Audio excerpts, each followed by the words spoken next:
Sigma boy, Sigma boy. Oh my Sigma God! boy. Sigma boy.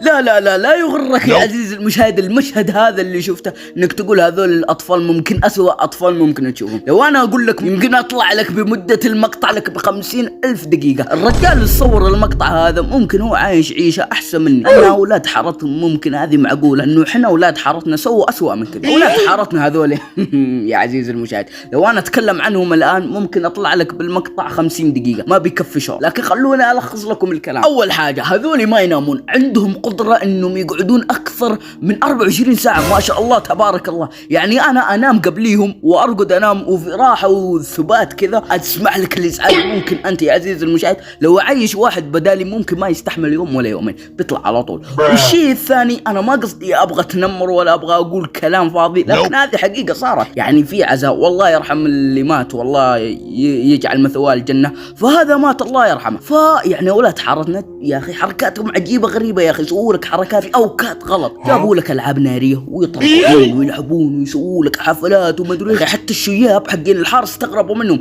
قالوا ايش هذا اللي قاعد يصير. وانا لو يعني تكلمت ممكن ما بوقف لك المقطع بيستمر اكثر من 1,000,000 دقيقه، مو 50,000 دقيقه، 1,000,000 دقيقه. فخلونا هنا كويسين ساكتين، خلينا استر عليهم، ما فضحتهم زياده لاني لو فضحتهم بسعد. ولايك واشتراك، وكل شخص اشترك الله يسعده، واللي ما اشترك بوديه يعيش هنا في الحاره هذه عشان يعيش الازعاج الجميل القوي هذا، ممكن اسوأ من هذول. ويلا سلام اشترك.